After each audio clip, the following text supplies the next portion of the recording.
rrugtimin tonë për qendrat e trashëgimisë sonë islame, sonte Ramazanin kohë ndodhen në qytetin e Shkupit. Një qytet me histori të rëndësishme, fetare, kulturore dhe arsimore për hapësirat tona. Shkupi shohet për traditën e tij të hershme islame, e dëshmuar përmet jetës aktive, fetare, trashëgimisë kulturore dhe institucione që për shekuj kanë qenë vatra të dijes dhe edukimit.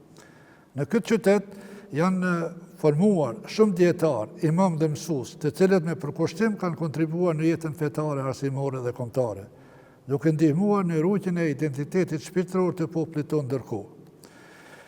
Kjo traditë e pasur shpirtërore vazhdon të jetojë edhe sot, duke i dhënë qytetit një atmosferë të veçantë, veçanërisht gjatë muajit të madhruar të Ramazanit, kur Shkupi merr një frymë të veçantë, gjallëria nëpër xhamia, organizimet fetare dhe ndjenja e solidaritetit e bëjnë këtë muaj që të përjetohet në një atmosferë të përbashkët.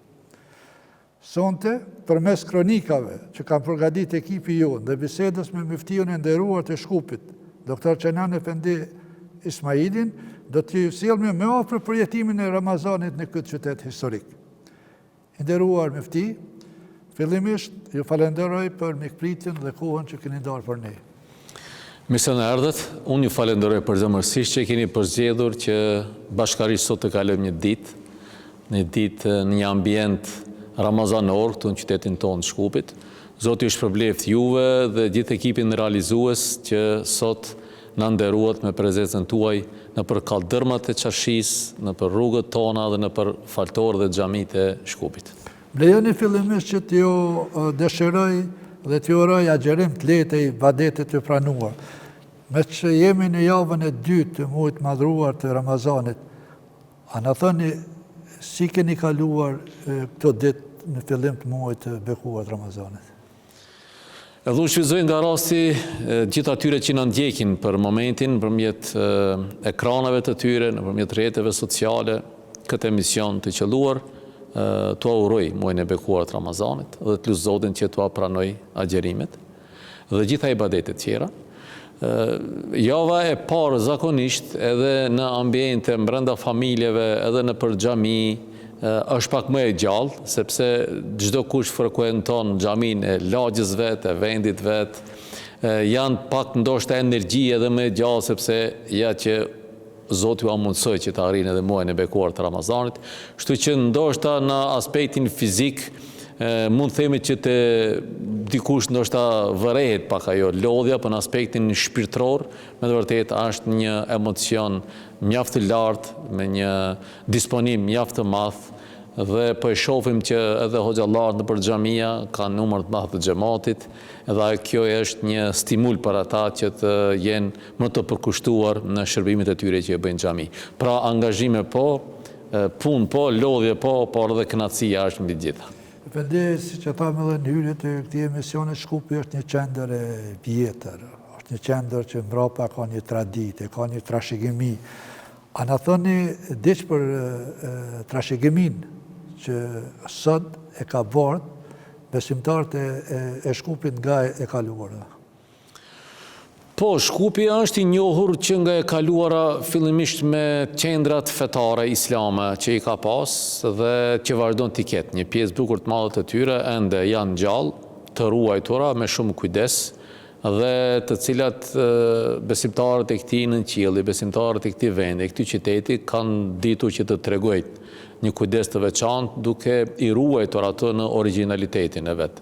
Ndoshta duhet përmendur që xhamit më kryesore, më të mëdhaja, që i njeh edhe historia, elhamdullah që janë në këmbët e tyre. Sot fal për kushtimet të besimtarëve fillimisht të këtij vendi, më pas edhe fal dashamirave të cilët kanë ditur që në momente të caktuara të përkrahin ato që të qëndrojnë në kamp ashtu si duhet.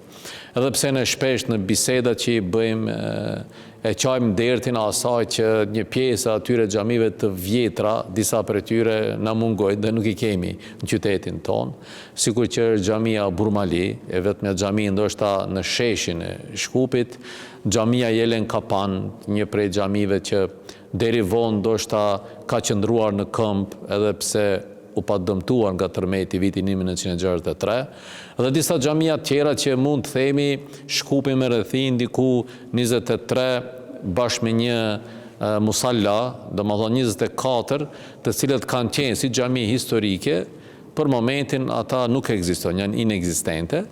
Mirë po, xhamit tjera që elhamdulillah Shkupi ka një numër të madh të xhamive historike, thash edhe pak më herët fal për kushtimit të besimtarëve, edhe pse në një sistem monist kanë arritur që t'i mbajnë gjallë duke u kujdesur për mirëmbajtjen e atyre, por duke u kujdesur edhe për mirëmbajtjen e jetës fetare brenda atyre xhamive. Dhe duke mos i harruar asnjëherë hoxhallarët të cilët përgjatë historisë edhe këtu ne i njohim edhe i dim disa që kanë përjetuar ndoshta nga sistemi edhe tortura, edhe probleme, edhe burgosje, kështu me radhë, mirë po mbi gjitha e përcollën dashurinë kundrejt xhamisë, dashurinë kundrejt këtyre monumenteve të rëndësishme historike, islame, kulturore, dhe këtë dashuri elhamdulillah sot e kësaj dite po përjetohet dhe po mbahet gjallë nga gjeneratat e reja që jetojnë në këtë vend. Eftifeni do të hynim në hak Shkupit, që kur mos përmendim atë kulturën, qytetërimin dhe civilizimin që është ngrit mbi vakvet e Shkupit. Këtu kisha për të përmend vakvet e Isabegut. Njihet medresja historike e Isabegut, që ka qenë qendër e edukimit dhe arsimimit të elitave të populatës tonë, pasandaj medreseja Meda, që gjithashtu ka qenë një qendër shumë e rëndësishme për gjithë rajonin. Kisha për të përmend këtë rast edhe xhamin Isabek, që është një perlë e Ballkanit. So ka ndikuar gjithë kjo traditë dhe si reflekton në jetën fetare në Shkupin e sotëm. Shumë fjalë me vend këtë që e përmendet, se te ne ndoshta në Shkup edhe në bisedat që i kemi të ndërsjella, po edhe ato literatura e vjetër që ekziston dhe ende që është elhamdulillah gjallë, lexohet, edhe shkruhet, po edhe tek gjeneratat e vjetra që nga gjuha në gjuhë dhe nga veshi në vesh ka arritur deri në ditët e sodit, tregohet për rëndësinë dhe rolin që e kanë luajtur këto medrese, po edhe xhamit cilët kanë qenë të lidhura drejt për drejt me medreset, në ruajtjen dhe kultivimin e kulturës fetare islame, jo vetëm të qytetit tonë, edhe më gjerë. Ndoshta në vendin ku ka qenë medreseja dhe xhamia e Pashajit Beut, sot ato janë inekzistent, nuk janë veçmë, kanë qenë në hyrje të qashisë së Shkupit, me njëherë në hyrje. Mirë po xhamia Isabeut ende pasqyron medresën e vjetër të Isabeut. Kur thash pak më herët që kjo vazhdon si traditë, sepse gjeneratat e vjetra, është interesant në një prej vizitave që kishim një nga institucionet e jashtme që donin të bëjnë një projekt për një prej xhamive të Shkupit, dhe kërkoheshte ndonjë fotografi e vjetra mund gjendet, dhe bashkë me këshillin e xhamisë derisa bisedonim, njëri prej anëtarëve të këshillit tha, po, e kam një fotografi të bërë nga gjyshi im dhe i ruaj me shumë mall brenda familjes sonë. Një fotografi që ndoshta nuk është në arkivin e shtetit. Kjo tregon atë lidhshmërinë që e kanë pas gjeneratat e vjetra kundrejt këtyre medreseve dhe xhamive, dhe elhamdulillah që kjo dashuri e filluar atëherë ka vazhduar brez pas brezi brenda familjeve. Ndoshta në një pakujdes, tash nuk i di rrethanat e mëhershme si ka funksionu, mirë po ndoshta nga një pakujdes që ka pas shteti në ruajtjen e këtyre monumenteve kulturore, historike, në veçanti në Shkup, pas tërmetit të vitit 1963, mirë po me shumë fanatizëm, brenda familjeve, është ruajtur me një kujdes të veçantë. Dhe sot e kësaj dite vazhdojnë gjeneratat e reja në veçanti vizitat dhe kujdesin kundrejt këtyre xhamive të cilat janë historike dhe janë të vjetra, siç e përmendët rastin e xhamisë Isabeut, që elhamdulillah ajo xhami po vazhdon të gjallërojë, të frymojë, të jetë shumë aktive, edhe pse ndoshta në rreth të xhamisë nuk ka shumë shtëpi që banojnë, mirë po ka mjaftueshëm xhamat me përkushtim të nëpunësit fetar, të këshillit xhamisë që të ruhet dhe të mbrohet ashtu siç ka qenë, domethënë e vjetra apo origjinalja.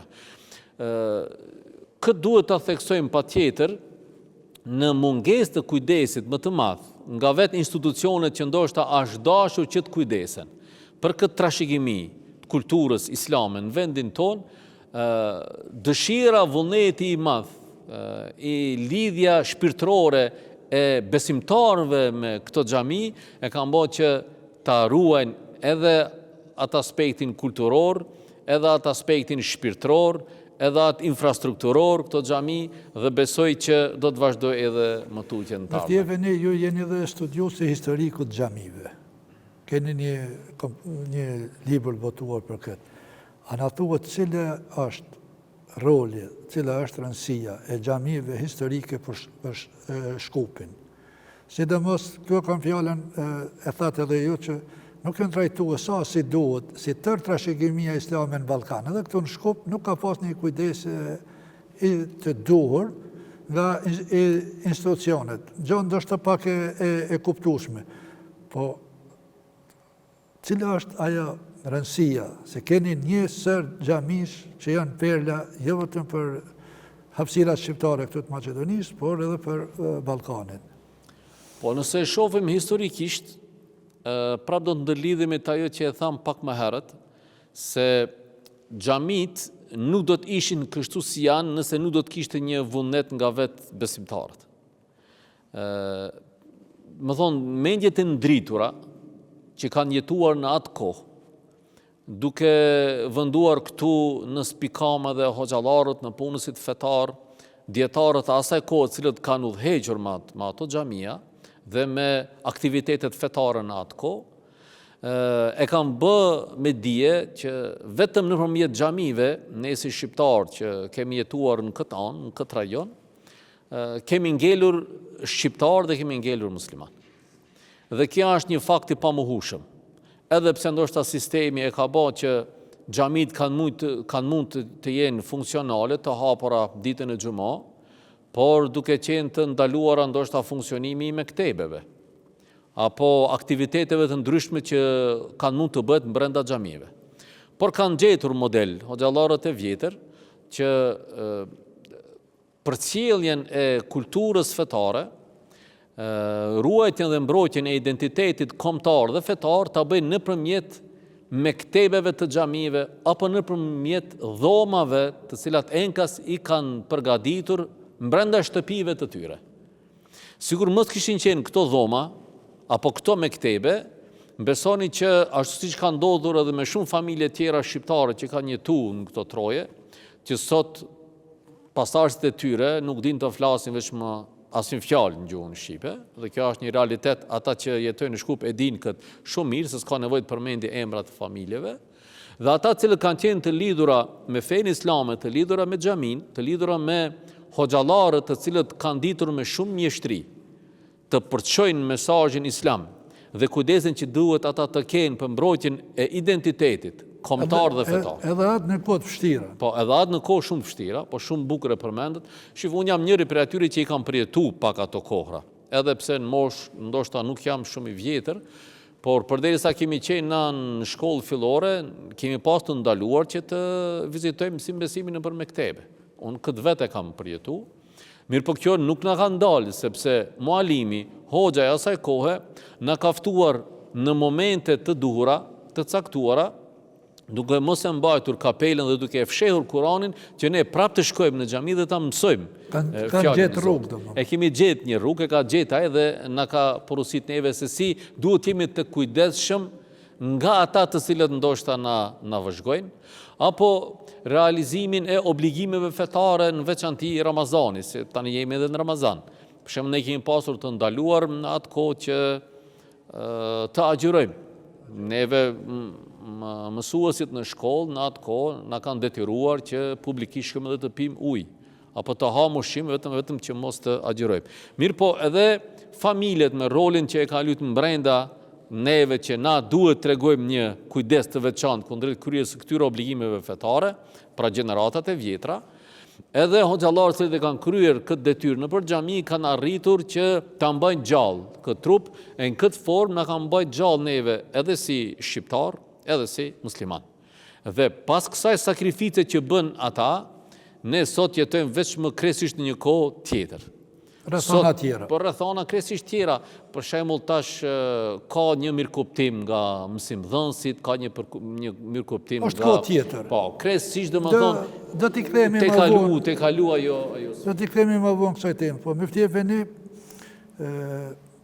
rrethi juaj, traditë, këto viset shqiptare në Maqedoni njihen për ndjesi më të theksuar të besimit islam.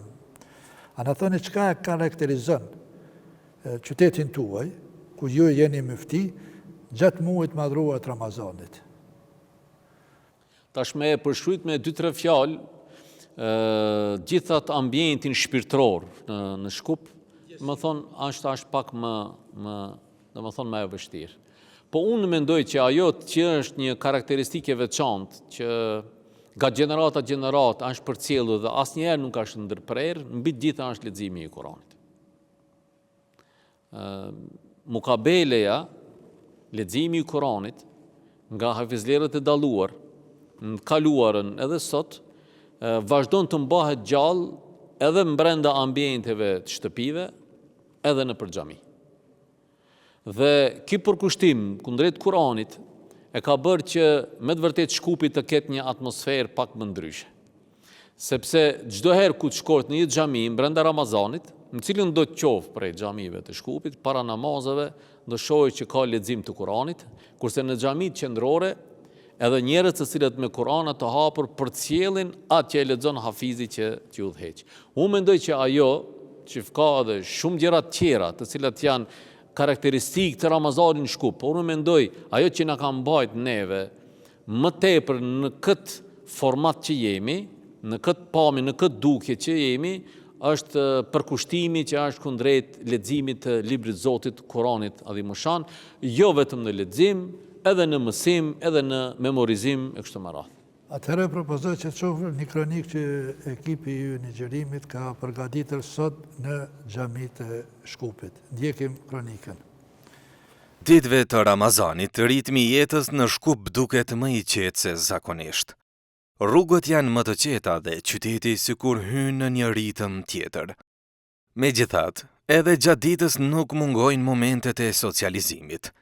Njerëzit gjejnë kohë për të kaluar qaste së bashku, duke biseduar dhe duke shijuar atmosferën e këtij muaji. Në shumë vende bien në sy edhe lokalet e stolisura me dekorime të Ramazanit që japin qytetit një pamje festive dhe të veçantë. Ndërkohë, në qarshinë e vjetër të Shkupit, e njohur për gjallërinë e saj, gjatë ditës vërehet më pak lëvizje. Shumica e atyre që shihen janë turist, ndërsa shumë lokale mbeten pothuajse të zbrasta. Në për rrugat e qytetit sheh pastiqeri dhe dyqane që kanë përgatitur ëmbëlsirat karakteristike të Ramazanit që përçojnë ndjenjen e ëmbëlsisë. Por se çfarë kuptimi ka ky muaj për besimtarët e tregojnë më së miri vet ata. Atmosfera e Ramazanit në Shkup është shumë e bukur. Shkupi ka një traditë shumë të madhe për Ramazan. Xhamiat janë plot me xhamat gjatë namazeve ditore, po edhe namazin e teravis. Këndohet shumë Kuran, mukabele, para namazeve, iftaret, organizon iftare të ndryshme me familje, me shok, me miqme.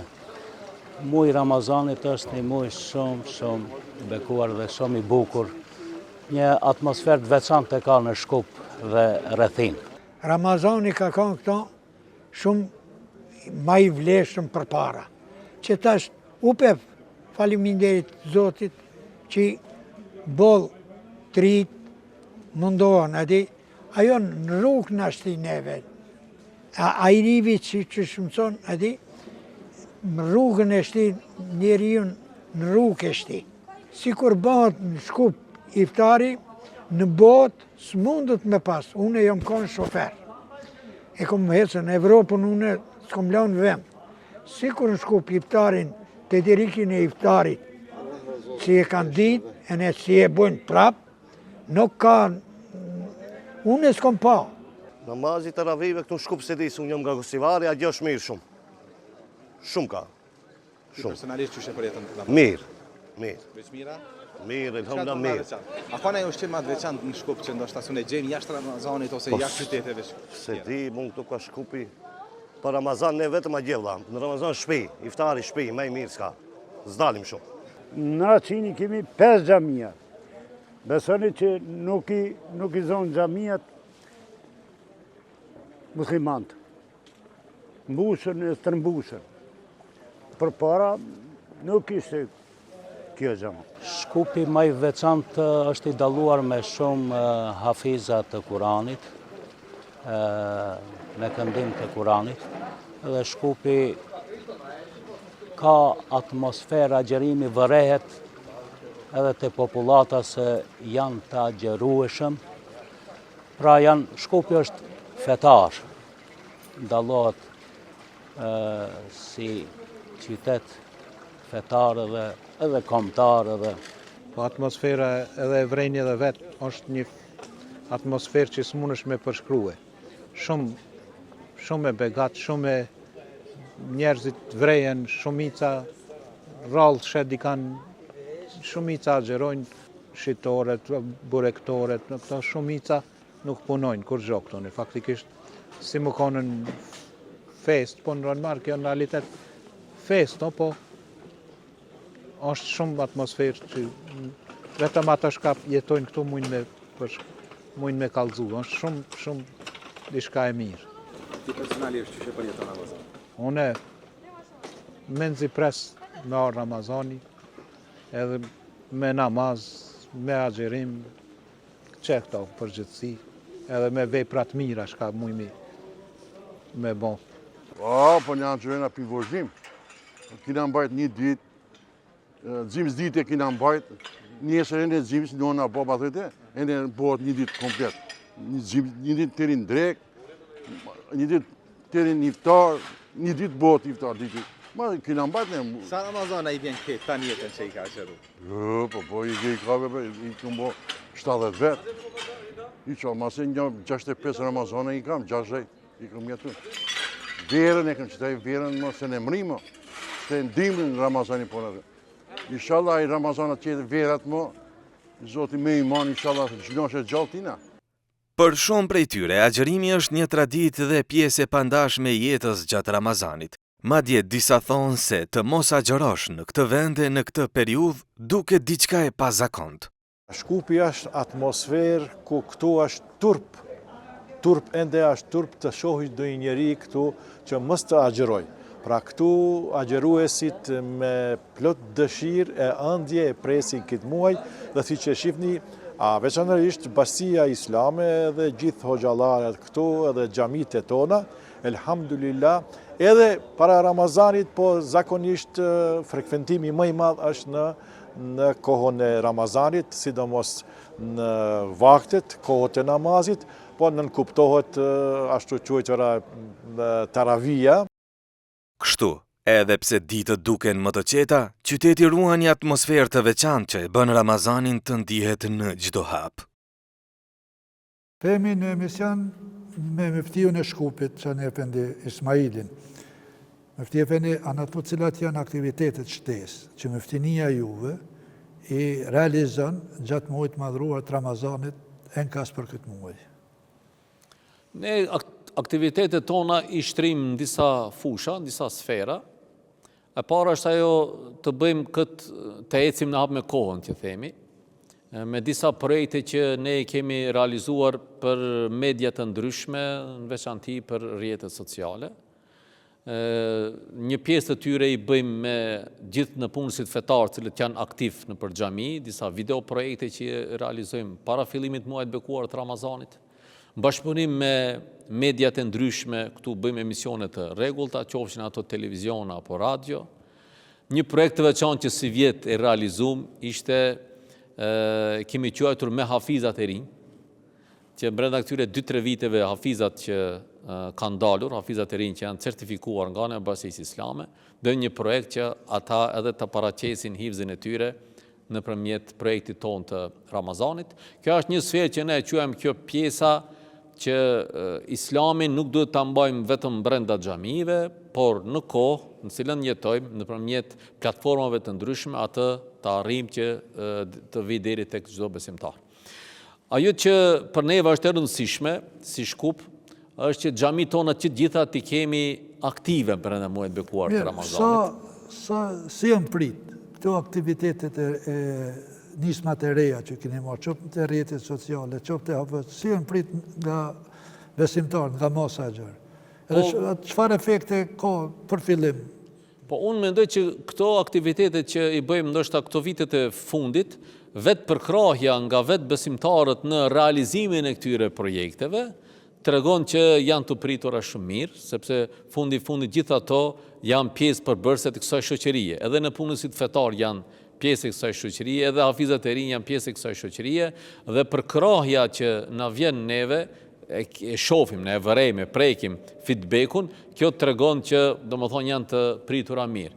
Edhe pse të flasim realisht, projektet që më së tepërmi pranohen nga popullata dhe përkrahen janë projektet humanitare të cilat realizohen me shtrimin e iftareve, me veçanti iftarët për rastet sociale dhe familjet në nevojë që janë, që është një prej fushave që Muftinia e Shkupit këtë vit i ka dhënë një thekst veçantë, dhe lirisht këtu mund të përmendi që për dallim nga vitet e kaluara, këtë vit ne nuk i therasim persona në nevojë që të vinë tek tryeza e Muftinisë, por ne nëpërmjet cateringut u dërgoj në për shtëpi atyre të cilët kanë nevojë për iftare. Për të ruajtur edhe dinjitetin e tyre. Për të ruajtur dinjitetin e tyre, edhe jo çdo kush e ka mundësinë që të udhtojë të vjen deri tek restorani, kështu që na mesatarisht për çdo natë diku nga 230 iftare i shpërndajmë nëpër familje. Me thonë mesat në brenda Ramazanit diku vetëm për familjet në nevojë mbi 6.000 iftare shpërndahen. Është interesant që këtë vit ne shtrojmë iftare edhe për burgun e Shkupit, me kërkesë drejtorit të burgut, se mbrenda ka persona të cilët agjerojnë dhe nuk i kanë mundësi të mbrenda që të kenë një iftar solid, e morëm përsipër ne si Muftinia e Shkupit që edhe ata t'i furnizojmë me iftaret. Kemi bërë dhe iftare me personat me nevoja të veçanta, cilët e shtrojmë çdo vit, edhe këtë vit e kemi shtruar. Pra me fjalë tjera, gjitha këto iftare që po i përmendi, edhe pse janë ndoshta me kosto pak më të madhe, që përmendet ju... A keni mbështetjen e bamirësve? Po, që përmendet ju, domethënë, vëret me njëherë për krahja, sepse nga vitet e kaluara e kemi vëret që gati se në fund të Ramazanit gjitha këto iftare, edhe pse janë iniciativat tona dhe i fillojmë ne t'i realizojmë, përkrahen nga bamirësit dhe duke mos harxuar asgjë nga buxheti i Muftinisë së Shkupit. Ftjefeni ma herët bisedum për rolin, rëndësinë që kanë xhamit monumentale, xhamit e vjetra, me cilat identifikohet pjesa shqiptare e Shkupit. Pa në thoni tani sot xhami ka Muftinia juaj, aktive? Nga gjithsej xhamit cilët janë në Shkup, ne i quajmë këtu edhe mesgjidet, sepse kemi edhe mesgjidet cilat nuk e kanë formën të xhamis, po i kryejnë gjitha detyrat e xhamis, për shkak të rrethanave ku janë ato. Gjithsej kemi 166 xhami, prej cilave 142 janë aktive. Kjo pjesa tjetër janë në vendet malore, që kanë ngel shumë larg, ku nuk ka banor, dhe një pjesë e tyre aktivizohen gjatë periudhës së verës. Për shkak të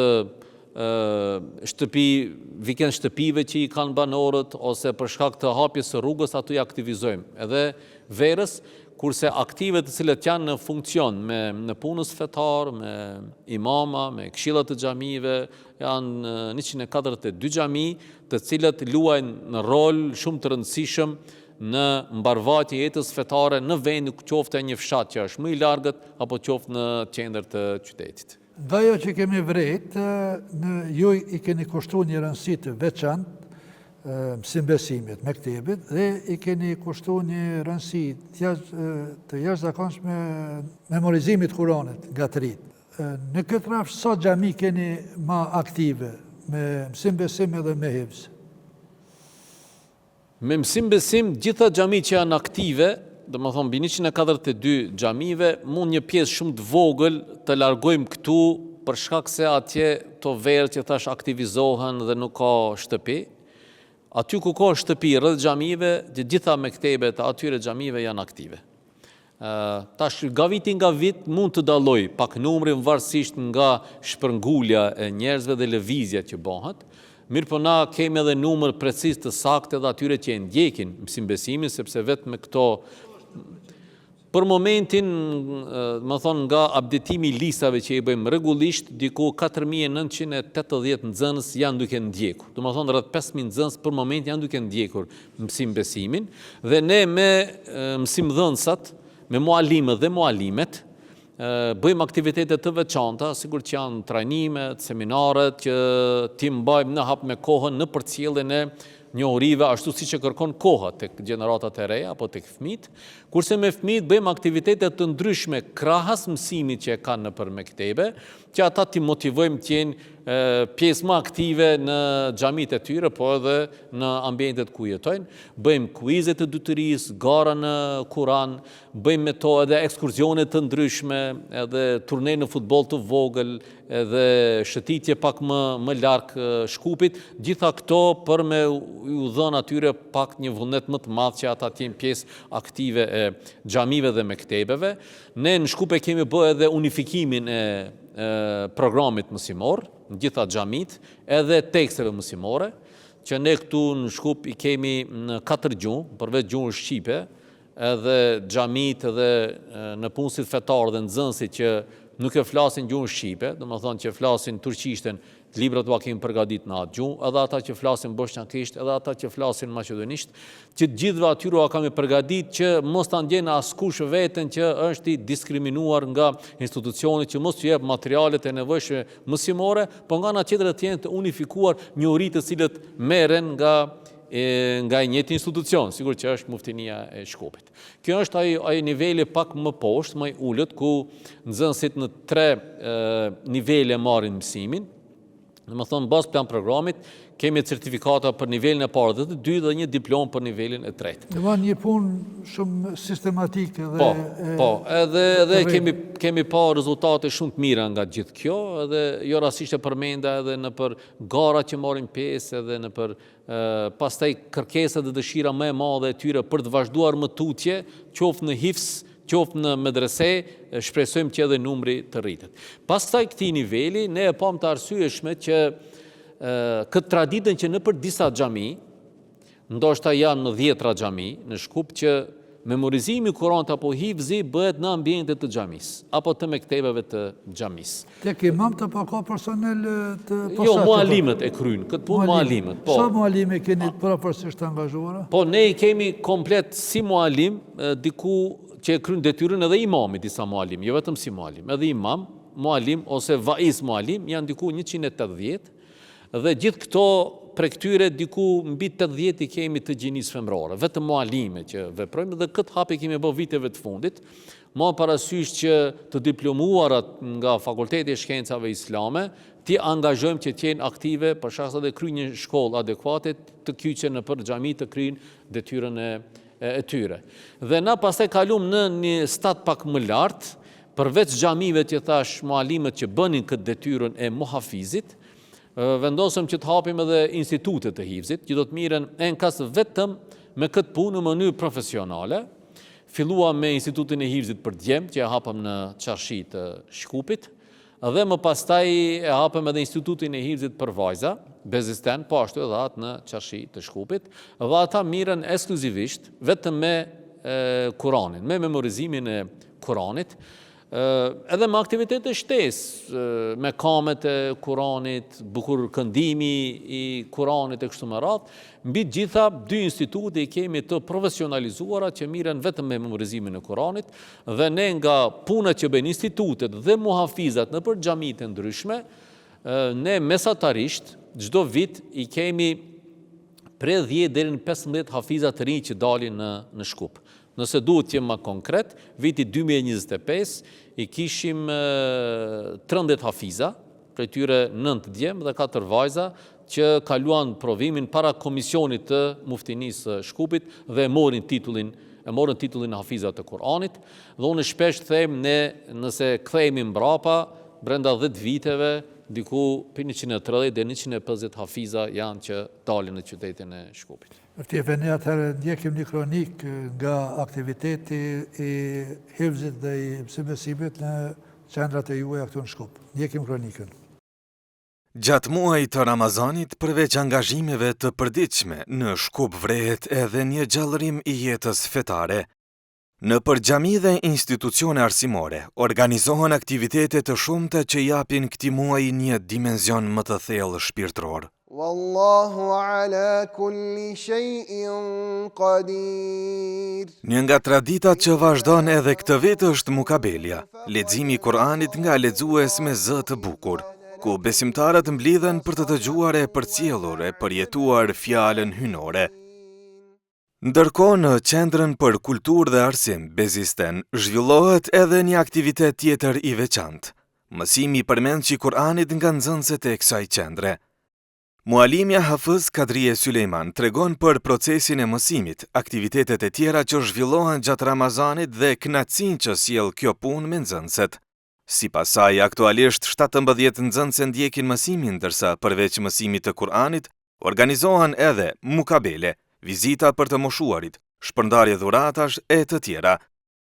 Aktiviteti parësor është mukabelia, do thotë çdo ditë e kemi leximin e mukabeles prej nxënësve tonë, të cilat janë në Institutin e Hifzit për vajzave sistem, edhe e kemi xhamatin e nderuar të cilat e përcjellin këtë mukabele, sepse e dim se Kurani i Kerimi është e zbritur në muajin e Ramazanit.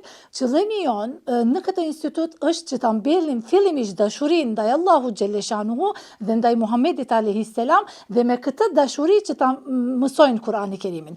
Për këtë arsye, para se me fillu me memorizimin e hifzit me nxënësit tona, fillimisht i mbjellim atë dashurinë që ta kenë një dashuri të fortë ndaj Kurani Kerimit, pasi që e kanë këtë dashuri ndaj Kurani Kerimit, edhe rrugtimi i hifzit apo memorizimi i hifzit do të jetë më i lehtë. Është një ndjenje e veçantë, për shkak se unë jam 20 vite përafërsisht në arsim, me hapjen e institutit këtu në Shkup, 2 vite gjysëm jemi me nxënësat të hifzit, është një bukuri që nuk mund të ju përshkruaj me fjalë, sepse pasi që jeni hafize dhe jeni në këtë rrugtim dhe dëshironi që të mbjellni fjalët e Allahut xhaleshanuhu jo vetëm në memorizimin, në memorien e nxënësve, por edhe në zemrat e tyre. Në këtë atmosferë përkushtimi nuk mungojnë edhe momentet e recitimit të Kuranit nga nxënësit. فإذا نفخ في الصور فلا أنساب بينهم يومئذ ولا يتساءلون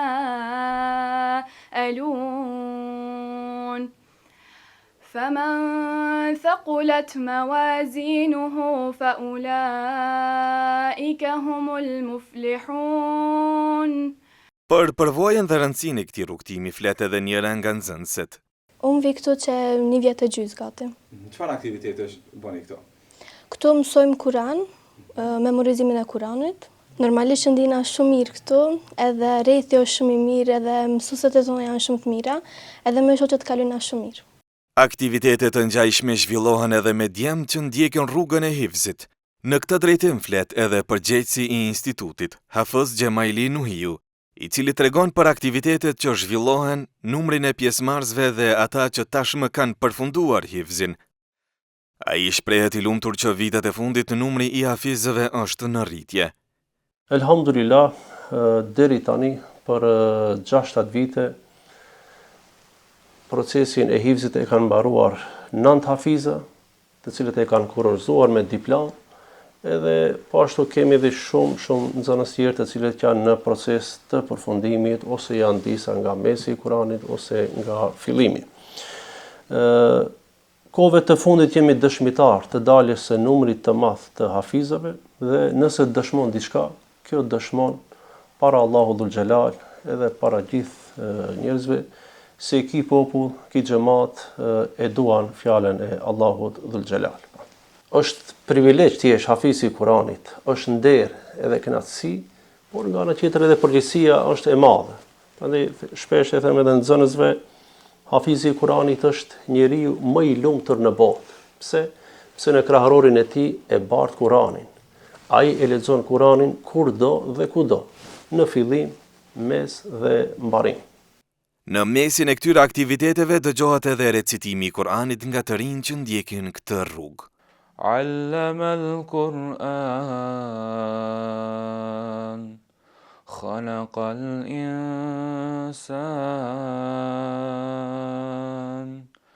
allamahu al-bayan. Në fund, të gjitha këto aktivitete tregojnë se Ramazani nuk është vetëm një muaj agjërimi, por edhe një kohë mësimi, përkushtimi e formimi shpirtëror, nëpërmjet gjeneratave të reja që mësojnë dhe ruajnë Kur'anin. Kjo traditë vazhdon të jetojë dhe të forcohet edhe më shumë tek besimtarët. Kthehemi në emision me Muftiun e Shkupit. Mufti e peni se gjitha ndejnë për xhami, anë e kanë botës, gjatë muajit Ramazanit ka një shtim të xhamatit, ka shtim të ibadetit, ka shtim të...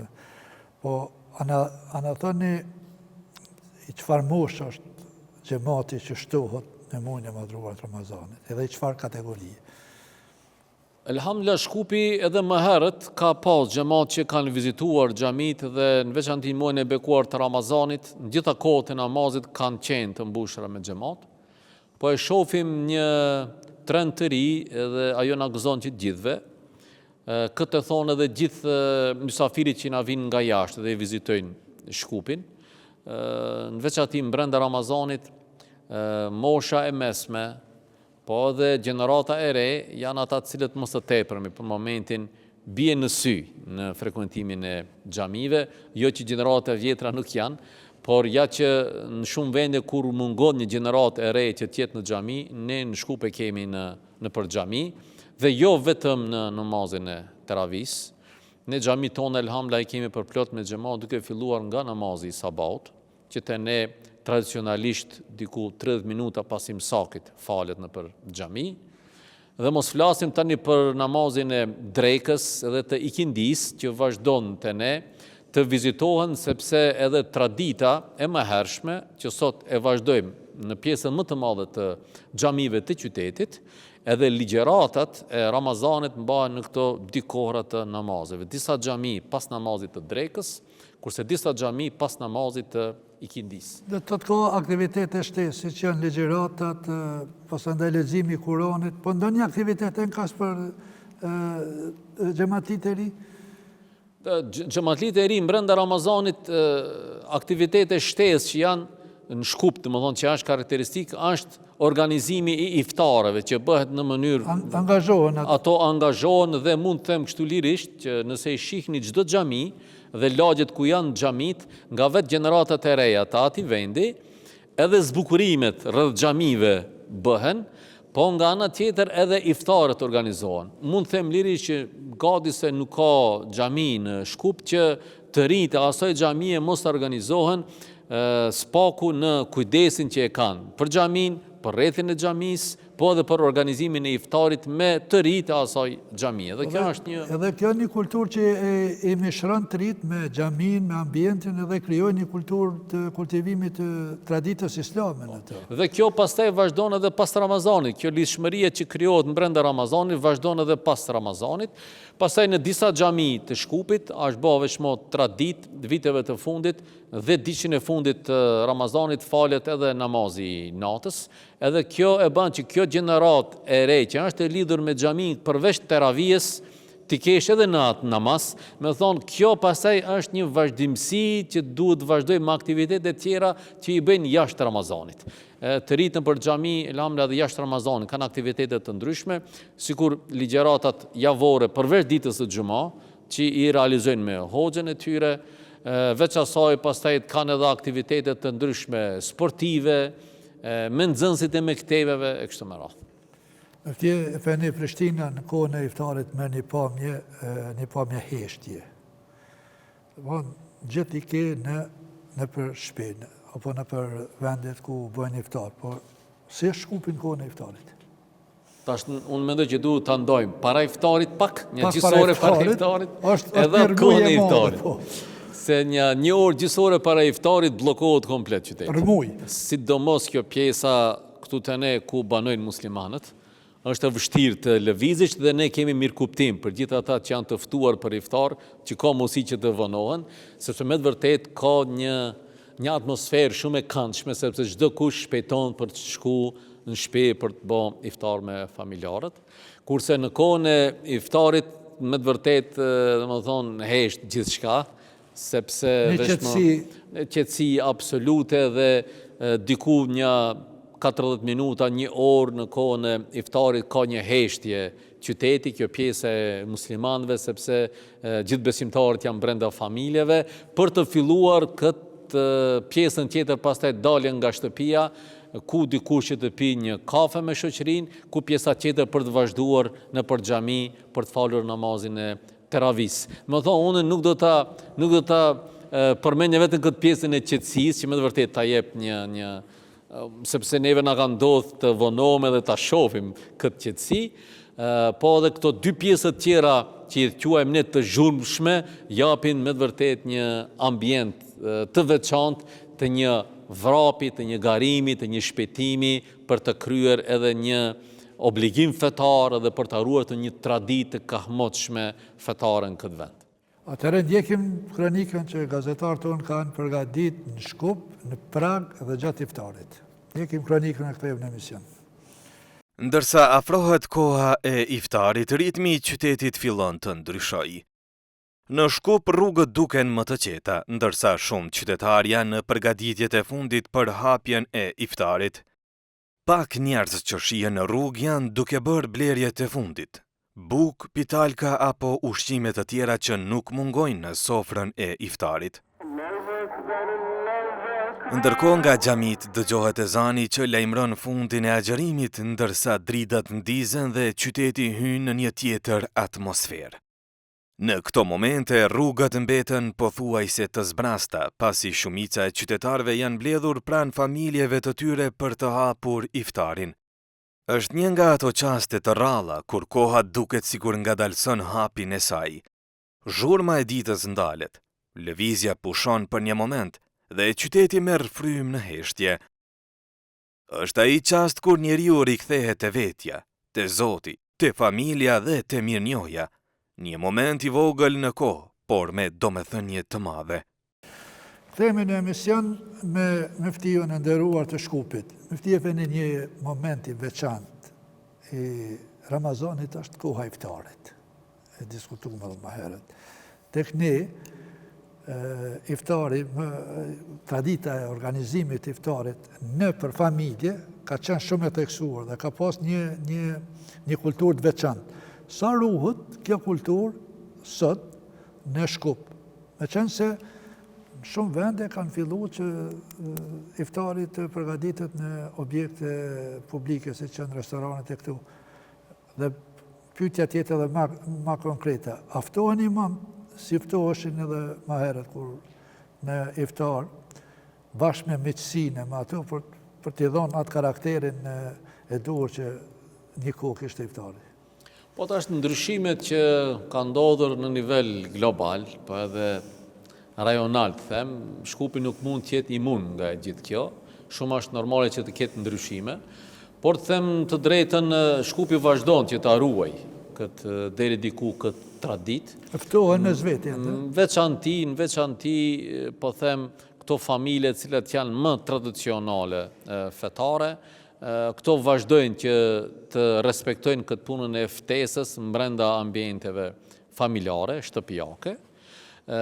Natyrisht është këtë trendi i ri ka bërë që edhe të ne një pjesë e iftarëve të organizohen në për restorane, ku do thirret një numër pak më i madh i familjarëve apo i shoqërisë, por lirish mund të them që të ne ende kultivohet dhe ruhet iftari brenda ambientit familjar, shtëpiak, edhe hoxhallarët cilët shërbejnë në për xhami, ndoshta jo në atë nivel që ka qenë të kaluarën, që në të kaluarën ndoshta hoxha edhe ka qëndruar shumë larg familjes vet për të shërbi një xhamati të caktuar, dhe ndoshta nuk e ka pasur ku ta hanë iftarin dhe është ftuar nga familjarët brenda një muaji që duhet të hanë iftar diku.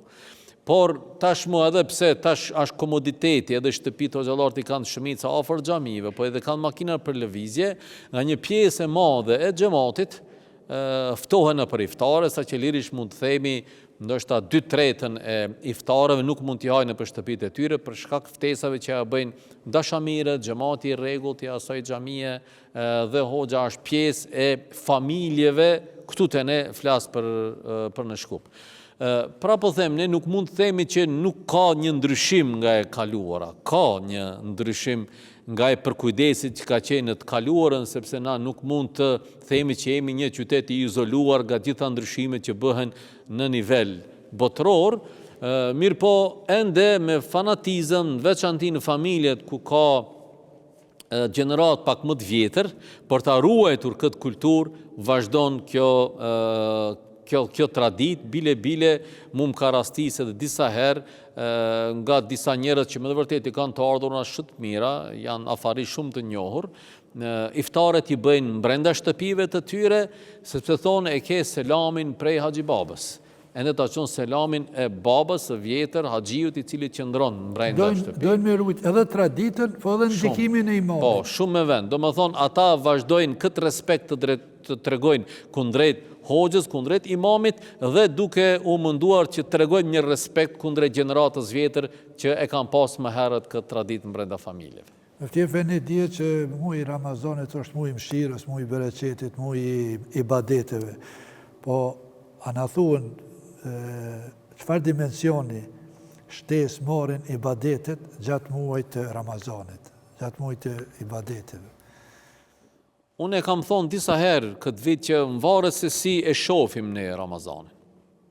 Nëse e shohim ne me të vërtet Ramazanin si një muaj të ripërtrirjes shpirtërore, si një muaj që ne duhet të kthehemi në originalitetin ton, një muaj që ne do të tregojmë që jemi rob të Zotit dhe jemi fitues kundrejt asaj epshore që është brenda neve, nefsit ton. Ne në Ramazan e kemi mundësinë shumë të madhe që ta dëshmojmë këtë fitore. Unë e kam thonë disa herë në brenda këtij viti edhe në përtubime dhe vizitat që e bëjmë xhamive, nëse shohim ne edhe kur e hapim iftarin, domethënë kur e përfundojmë Ramazanin, siç ka thonë edhe pejgamberi sallallahu alaihi wasallam që besimtari ka dy gëzime, njëri gëzim është në iftar dhe gëzimi tjetër kur ta takojë Allahun e Madhërisëm. Pse është ky gëzimi në iftar? Çka nuk kuptojmë këtë gëzimin në iftar? Unë e kam nënvizuar disa herë. Kjo tregon që ti je fitues.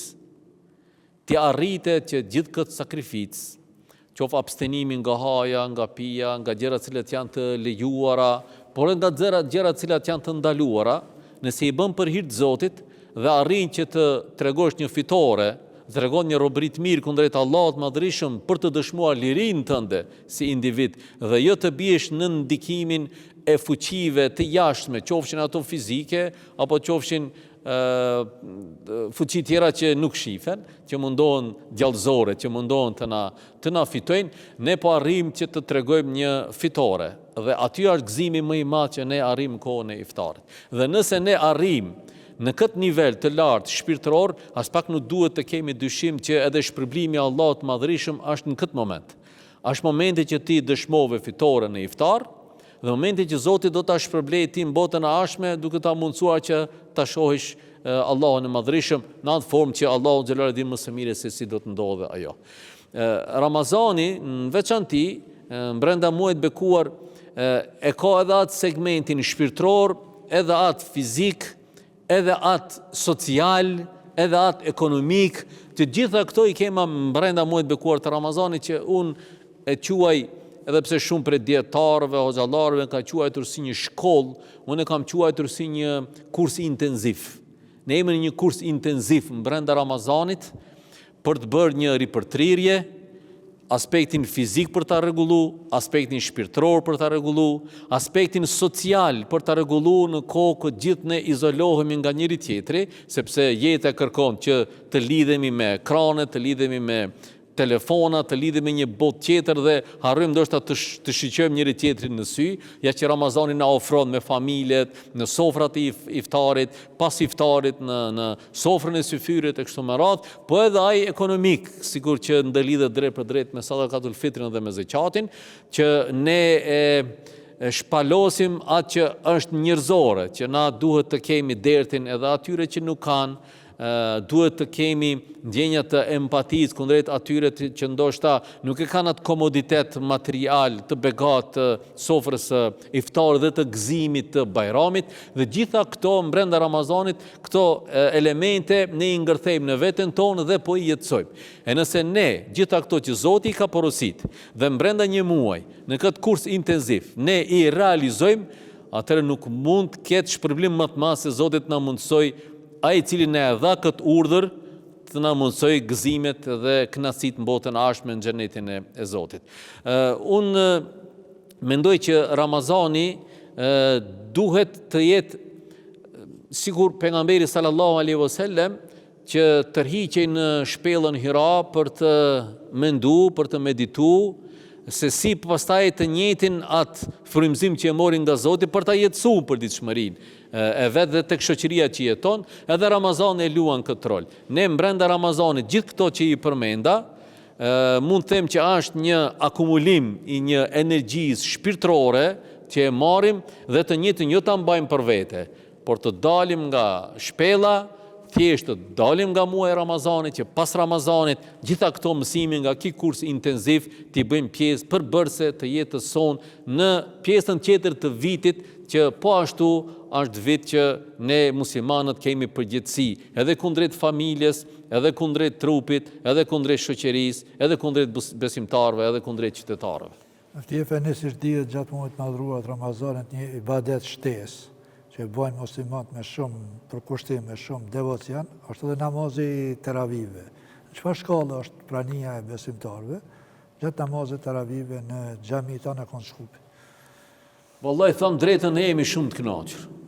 Besoni që në çdo xhami që do shkosh, se na i vizitojmë për çdo natë xhamit edhe flasim me kolegët hoxhallarët, që të gjithë thonë që numri i atyre që frekuentojnë xhamin në kohën e namazit teravis është elhamdullah numri i madh, numri i konsiderueshëm që e fal namazin e teravis, dhe kjo na bën me dije që besimtarët në Shkup jo vetëm që brenda ditës, sepse agjerimi Ramazani nuk përfundon nga syfyri në iftar, po vazhdon edhe me pjesën tjetër që është ajo pjesa e natës, vazhdon me shumë përkushtim që edhe pjesa tjetër e natës, duke frekuentuar xhamit, duke marrë pjesë në për ligjërata në xhami, duke marrë pjesë në për aktivitetet që i bën xhami edhe pas iftarit, në veçanti namazin e teravis, është me të vërtet një numër i konsiderueshëm i njerëzve. Ne jemi munduar në këtë drejtim që të angazhojmë edhe hafizat, të angazhojmë edhe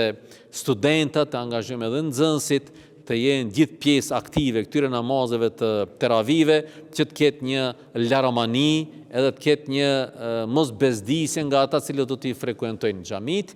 Bile është një traditë që viteve të fundit po e praktikojmë në qytetin e Shkupit, në namazin e teravis imamat dhe ligjëruesit mes vete të ndryshohen. Sa ka reflektu kjo të... Ka shumë, besoj shumë, sepse është prit shumë mirë, për shkak se edhe xhamati tash nuk ka normal sikur të ndëgjoj për çdo natë njëjtin stil të ligjërimit, edhe sigur brenda javës të ketë në 2-3 stilet e ligjërimit, edhe pse mund të jetë baza e njëjtë, informacioni i njëjtë, po dalë me një oratori pak më ndryshe, me një ndoshta dialekt më ndryshe, me një fjalor pak më ndryshe, është pranuar shumë mirë dhe në veçanti kur bëhen lajmërimet nga vetë kolegët që do të zëvendësohemi, unë do të jem në atë xhami dhe ai hoxha se xhami do të vjen në këtë xhami, numri edhe është më i madh nëpër xhami për të përcjellur dhe për të respektuar hoxhën cilën e vjen. Këtë keni vetëm kuadër të muftinisë apo edhe...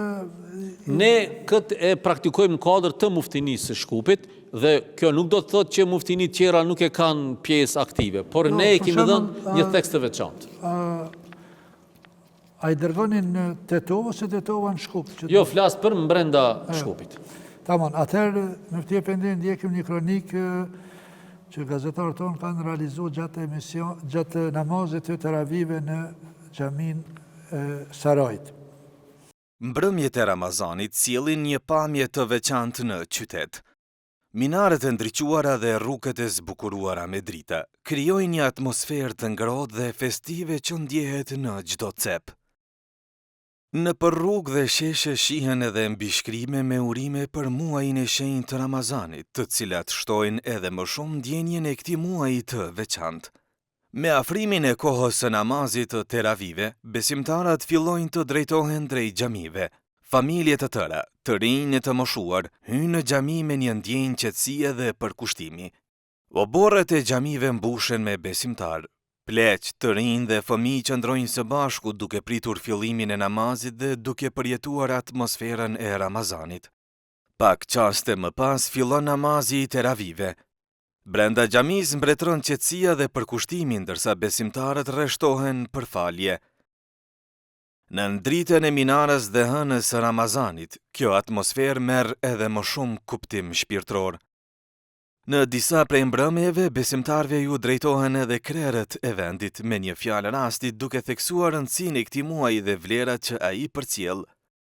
Ne gjithë po e ndëgjojmë në veçanti brenda muajit të bekuar të Ramazanit që qëllimi i agjëruesit është të ngrihet në piedestale të larta shpirtërore që na e quajmë devotshmëri dhe takvallëk, e këtë do arrijmë inshallah nëse e kuptojmë me të vërtet Ramazanin si muaj që ne do t'ja shoqërojmë të mirave të dunjas, interesin për me i fitu të mirat e ahiretit.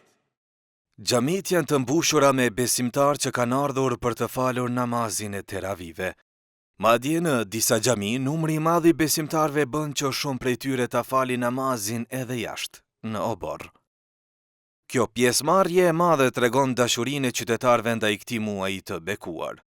Por se çfarë kuptimi ka Ramazani dhe namazi i teravive për qytetarët e tregojnë më së miri vetë ata. Namazi i teravit është shumë një namaz i veçantë, e cila bëhet vetëm në muajin e Ramazan. Përndryshe, ky namaz i teravit ka shumë vlerë të madhe, siç e shihni edhe vetë xhamit janë përplot shumë xhamat, shumë vëllezër musliman, kështu që është një kënaqësi shumë e madhe, nuk mund të përshkruaj ky namaz. Atmosfera e Ramazanit për ditën e Shkup nuk ka fjalë që mundesh me përshkruaj. Është diçka e veçantë. Sa i përket atmosferës, nuk ka fjalë, nuk ka. Domethënë është shumë e veçantë. Këtu jam i rregullt tek xhami, ku jetu që këtu nga, si ku bëhet 50 metra. Tash jemi më larg, po ç'këtu jemi, këta antarë të kësaj xhamie jemi edhe Shkupi është numër 1 me namazë, me kret, me rini, e keni pa në vetë, se që shka qënë. Sa numër 1, çka ka veçantë, çka e bën atë veçantë? Po mendoj 3 më shumë 3 ose pleq, më shumë 3 i përgjigjen, unë kom nipnit, atë në shkollë mesme, të 4 klase ka, edhe ju në të rregullt, me kretë namazë, me shpi, shka si mbrinë xhamin shpi, falin. Ju knaqë, sa unë patëm misafir, që këtë misafir se kom prajtë, që ashtu po që unë jom i pshatit Bajon, Haxhi Fadilim kujnë, heman, po erdha edhe unë sa unë që këtoj kom mejkin, e kom shoqën për këtej vendit, pa të është të bëjnë një namaz sa unë një taraveqta. Kure pash juve, Zotë ju shpërblet, shqeqi që keni ardhë, e ne e pravë miftin këto, të zatekne me miftin dalë edhe në fotografi i dolëm. Elhamdulillah, Zotë inshallah na ka pranu, që atë të toma tjetër. Ma me i sëson dhe bile kur se kom fari, më knaqëm në këto gjinë, kështu për shok këto i më matë mirë, knaqëta, qëtë se shka të tomë. Ma mirë më bërë kur, inshallah Allah na ka pranu me gjithë dashamërët, që vetëm mu, po inshallah me gjithë dashamërët. Namazit të ravis të knaqë shpirti në mërë është shumë bukur është mu falë, edhe për qatë duhet me e ka dhonë Allah për të mazet. Po gjithë mujnë e Ramazanit unë këtu vinë xhami, këtë xhami e vjetër, edhe ma herët ju më falë, këtu edhe shtash. Për momentin mirë është, besoj që çdo shka është në rregull, Ramazani është një qetësi shpirtërore për ne dhe me vërtet njerëzit një ndjej një aromë shumë më të këndshme, është dallim ka shumë Ramazani kur nuk është Ramazan, shembull sot është Ramazan, nesër nuk ka një dallim tjetër, besoj që shumë një atmosferë e mirë, sidomos këtu te na me këtë xhami të bukur, është gjithçka është mirë, kena mysafir të plotë, xhallar të mirë, këshilla, çaja.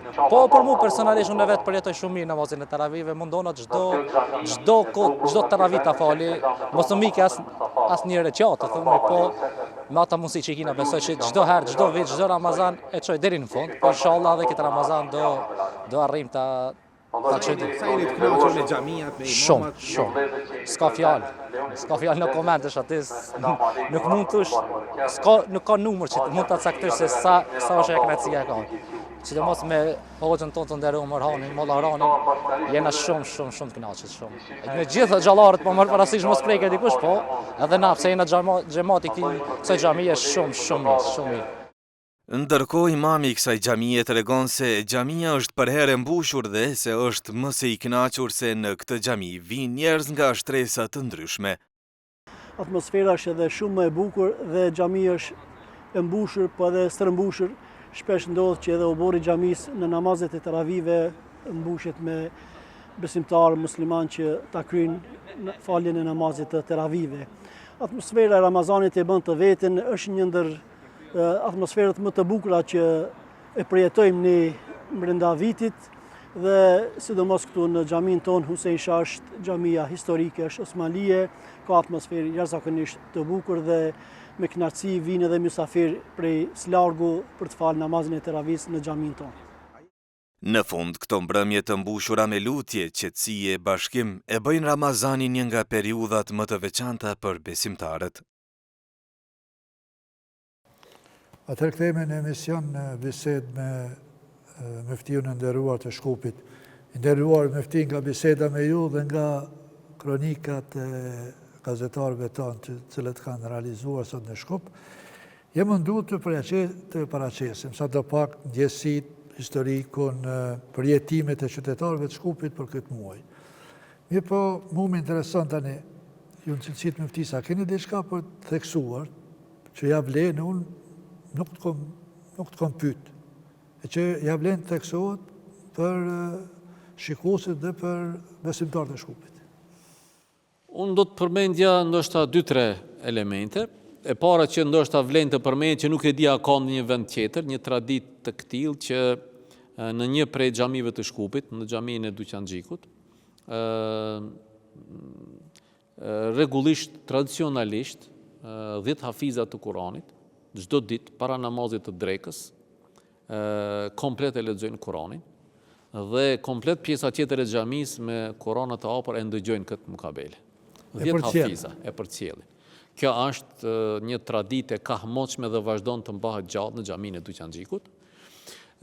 Pjesa tjetër që është e rëndësishme te ne, vazhdon tradita e faljes së namazit të teravis me hatme. Kemi një xhami. Ne një si muftini e kemi të caktuar që tjetë, ajo është xhamia në Qarshinë e Shkupit, xhamia Murat Pashës, ku 2 hafiza me hatme, dhe jo rastisht e kemi lënë në Qarshi, sepse ka ma shumë frekuencë të njerëzve. Këtë vit edhe një xhami tjetër e kemi angazhuar me vetë kërkesën e xhamisë dhe xhamatit të asaj xhamie, në xhamin e Jahja Pashës, edhe ati falet namazit teravis me hatme.